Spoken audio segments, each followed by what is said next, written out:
Welcome. Thank you, everybody, for tuning back in once again for another episode of Logik's View. Today, we got a lot of things going on surrounding Michigan, and I want to jump right into it. And, this story right here, we're going to jump into first. It's a sad story, but it's reality too, and people need to know to tell their kids about this type of stuff so they can be aware and be prepared. Now, we got two Nigerian hackers in a sextortion ring that caused a Michigan high school football star to kill himself after they conned him into sending nude pictures. They pled guilty. So it was a 22-year-old and a 20-year-old. This is my first time hearing about the story, and it happened a couple years ago, and it seemed like an extremely sad story. And you can read the details. This one is from thedailymail.com. It goes on to say right here, I'll read a little bit of it. Jordan, a high school senior from Marquette, Michigan, was found dead from a self-inflicted gunshot wound in March 2022 after three Nigerian men pretended to be a female online and coerced him into sending explicit photos of himself. After the defendants tricked Jordan into sending nude photos, they demanded $1,000 or threatened to share them with his friends and family. 6 hours later, he was found dead from a self-inflicted gunshot wound, and his last message was, "I'm killing myself right now because of you." So this is a sad story, man. It says the tragedy prompted a major investigation involving authorities in Michigan and the FBI to extradite the defendants in an unprecedented move. It's later revealed that the trio gained access to a hacked Instagram account of a woman named Danny. The accused used it to make contact. Jordan allegedly told the Nigerian men he was going to die by suicide due to the horror they were inflicting upon him. The parents provided excerpts, so you can find out more. It says Jordan said he only had 300, and they said that wasn't enough. It's just a sad story. Moving right along, Gretchen Whitmer here in Michigan is now they talking about a day of no silence or something. I'm not sure what this one is. We gonna listen to this together and see what she talking about now. On this day of no silence, we call attention to the anti-LGBTQ plus bullying, harassment, and discrimination faced by members of the LGBTQ plus community in our schools. School climate surveys report that the majority of LGBTQ plus students experience harassment or feel unsafe at schools. And with efforts underway in many states to silence, shame, and stigmatize LGBTQ plus students, the day of no silence is more important than ever. Today, we recommit to ending the silence, speaking up, and ensuring no one has to face hatred because of who they are, who they love, or how they identify. Our vision for Michigan is one where every person, no matter who you are or who you love, can build a great life. And that's why we have taken action to expand civil rights protections for the LGBTQ plus community. To all the young people struggling against these challenges, my message is simple. I see you, and I've got your back. You are loved, and you are welcome here in Michigan.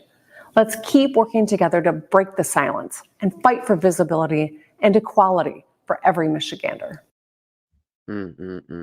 So they had Break the Silence Day, no visibility, Day of Visibility. Then they got No Silence Day. They all in our face. They moving full forward with this agenda, this transgender agenda. And if y'all better research the Elliot Larson act or law if y'all not familiar with that. But anyway, moving right along, more on Gretchen Whitmer. We got this just recently surfaced, and a lot of people on the left is loving it, saying they wish they had her as their governor. Well, listen, y'all can have her. We don't want her. You know what I'm saying? Look at her. I didn't even know if this was her.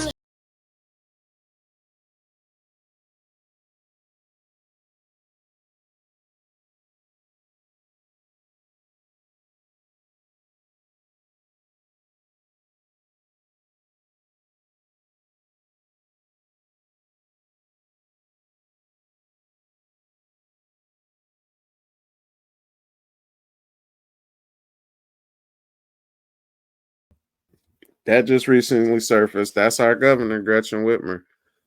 She has been, trying to cater to the younger crowds by using music and using pop culture and sports and celebrities.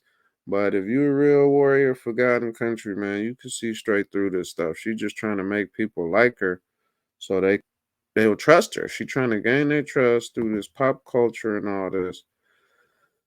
You know what I'm saying? So, Gretchen and Trump been going back and forth at it.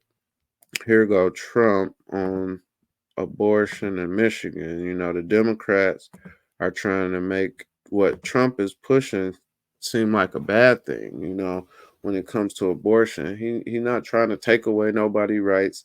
It's an agenda behind this whole abortion thing. And he pushing back against it. He not outlawing abortion. He's saying before 15 weeks, before the heartbeat, he's saying that's okay, and he got exceptions as well. But the left is trying to make it look like he outlawing abortion and criminalizing women and doctors. He outlawing it completely and criminalizing people who try to violate it. But he's trying to set some boundaries and rules to this stuff. So, I know people who don't have 4, 5 abortions, not raped, you know what I'm saying? Just out here promiscuous and just out here they know that if push come to shove, they can always have an abortion, man. And it's ridiculous, it's sickening, and it's sad. They've been brainwashed to think it's okay to end the life of an unborn child. It's not. Do you believe in punishment for abortion? Yes or no, as a principle? The answer is that there has to be some form of punishment. For the woman? Yeah, it has to be some form. The Arizona Supreme Court has upheld the state's near total abortion ban. This was a law that was enacted before Arizona was even a state, back in 1864. People found in violation of that law could face a mandatory 2 to 5 years in prison if convicted.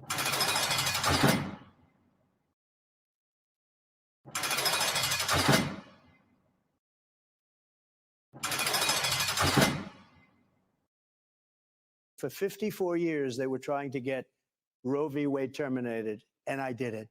But the fact that I was able to terminate Roe v. Wade after 50 years of trying, they worked for 50 years. I've never seen anything like it. They worked, and I was so honored to have done it. Well, I did something that nobody thought was possible. I got rid of Roe v. Wade.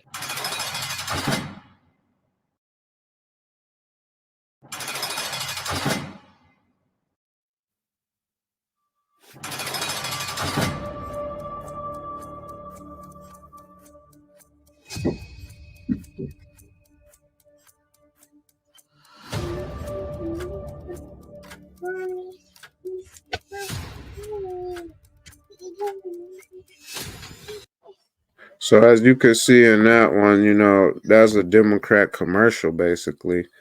And they trying to make it seem like everything he proposes is bad. And this is why people got to read beyond the headlines as well.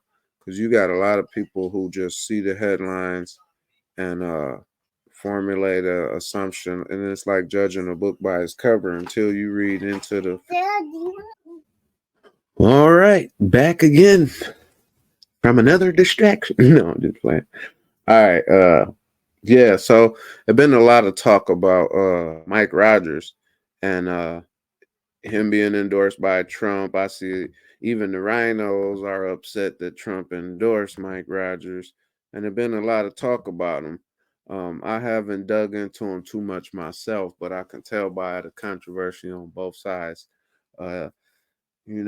It's a questionable character, even though he got Trump endorsement, and as you can see from this on the left is Mike Rogers for Michigan's 4,751 square foot, $1.5 million waterfront mansion in Cape Coral. On the right is his 728 square foot home he bought last July so he could claim residency in Michigan. Where do we think he actually lives? So he got a lot of money if that's his house. And you know what I'm saying? Then he tried to buy this house. I seen it was a video I found on him where they asked him about Prop 3 free. He didn't even know what it was, and they were really grilling him. Actually, I'm gonna see if I can find that because that's important. Top three, Prop 3. the abortion issue. Listen, I think that here's what's going to happen in abortion in America. How did you vote on it? Here's this, there's a curtain behind there for a reason. Oh, come on, that's funny. I was just curious if you even voted though in Michigan. I did not vote in Michigan. Okay. If you had, I had moved to Florida because of some business opportunities I had down there. Here's what I think is going to happen on abortion in America. It's every state capital is going to go through this fight where it belongs. And if you look at where the average Americans, listen, I'm a pro-life guy. I voted pro-life, and I don't walk away from that. I think that what's going to happen is everyone's going to determine by each state what length of time you have to make your decision before you can't do it, right? If you look at polling numbers, the third trimester, Americans find unacceptable. Now, you'll find a lot of places in the country where they sold it as one thing and did another thing. But I think what you're going to find over time is that number is going to settle in where people have a comfort level of allowing women to have time to decide what they want to do. so you would be pro-choice with a time frame? No. I'm going to continue to be pro-life. And what I think the pro-life community has to do is we have to have a right to choose? According to Michigan, Montana, Kansas, yes. Matter of fact, no, it is not illegal anywhere and wasn't illegal under Roe versus Wade. What the pro-life community, in my mind, needs to focus on is the alternatives and talking people into ways that they don't have to have an abortion. I think that's what's going to happen. Just suffer me once more. If you had been here in Michigan, would you have supported Proposal 3? I don't believe in that. I'm not sure how it was written, honestly. It was written basically, it says the woman has a right to choose, and it legalized abortion. Yeah, I probably wouldn't have done that because it covers right up to the day of birth. And I'm not there. I don't think most Americans are there. I think that's kind of an extreme position, candidly. I think what's going to happen is they're going to settle on a time in the future. I'll put money on that. Good. Yeah, now whether this is his house or not, I don't know. Like I say, they saying this is his house, and he, from that little video, you could, when they asked him about Michigan, he fumbled and said what he said, but I'm not sure. Livingston County, Michigan Clerk's Office confirms Mike Rogers for Michigan registered there. Campaign says if he's still on rolls in Florida, it's because officials there haven't purged him yet, not because he's living there anymore. That comes from Newsweek.com, Michigan. The left is going to refute. The right is going to rebut. But we'll see how that end up, I'm going to look more into Mike Rogers because there's a lot of candidates in that Senate race. I did a video for Sherry O'Donnell.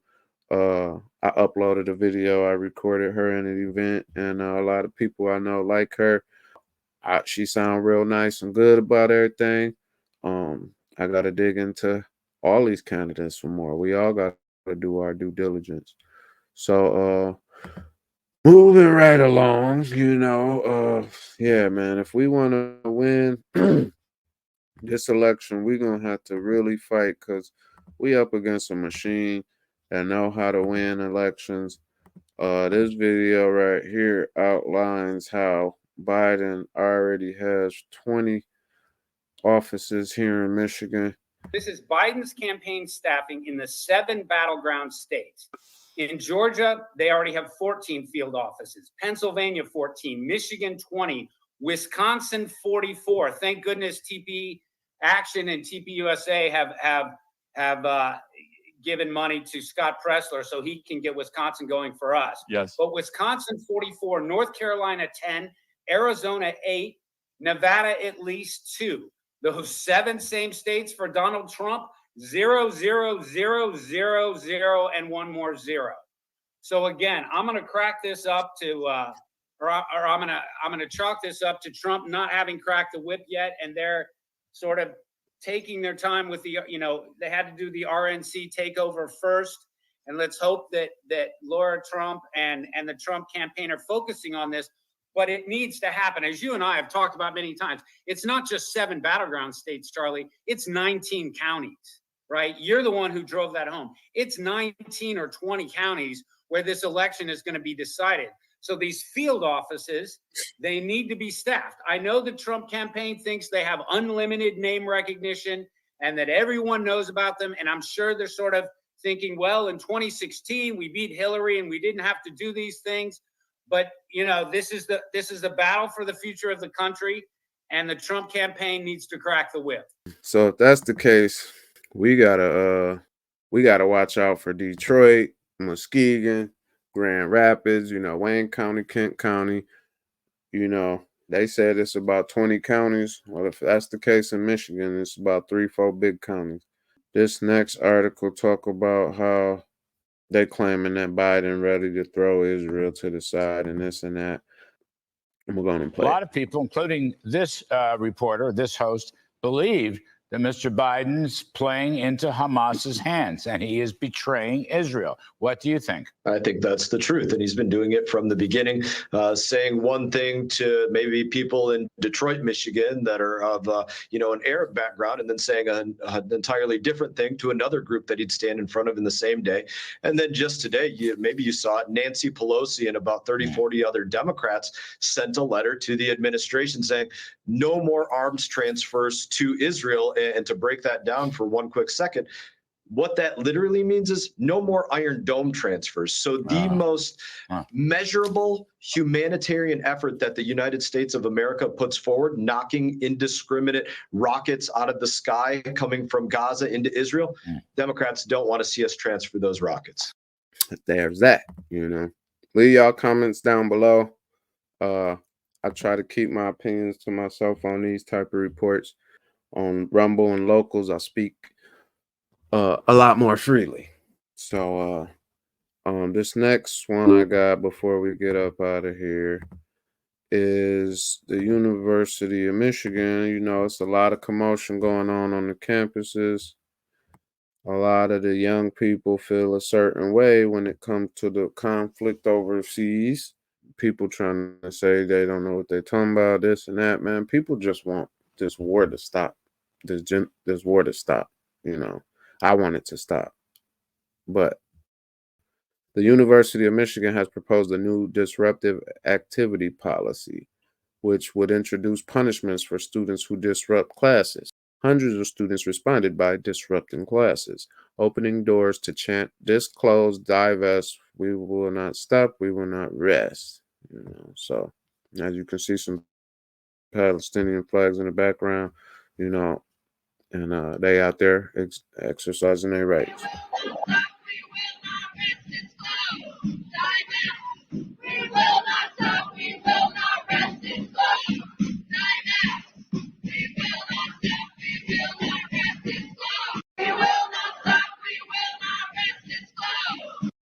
So hey, you know, from their perspective, it's a war going on. Innocent women and children are being murdered every day, and they want it to stop. And they not gonna be silent until the murdering and the killing stops. You know what I'm saying? And I agree with that. You know, now it's a controversial subject, so I'm gonna keep my opinion, you know, slightly limited to myself until, you know, you really want to know, follow me on Rumble and Locals. You'll see how I feel about Israel and Gaza subject. But you know, this was a post by Dara Rubin, don't know who it is, but he said this was his favorite moment from this week's powerful student rally at the University of Michigan. And this was a powerful statement if you look at it. But it all depends on what perspective and what side of the aisle you stand on pertaining to this whole conflict. Now watch this.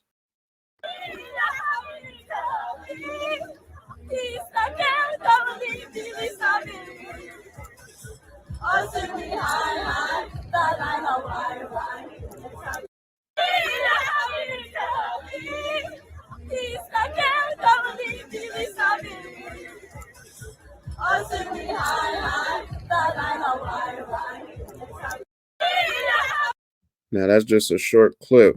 But on one side you got the people in support of Israel jumping around and dancing and happy.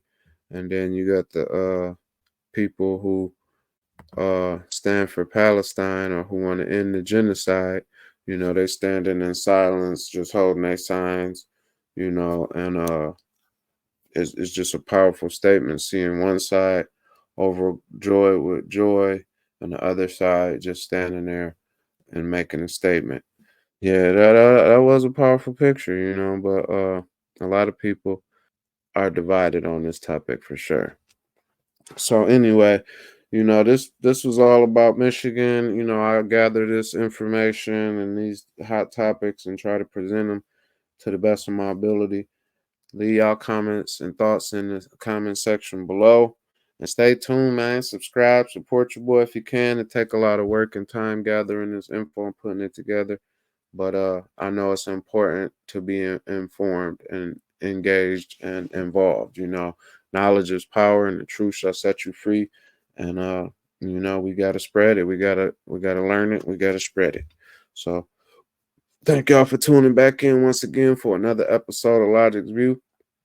And if y'all enjoyed this episode, please like, share, drop comments, and even prayer requests down below. And also subscribe so you can stay notified each and every time our weekly content is uploaded. Thank you for tuning back in. God bless. Peace.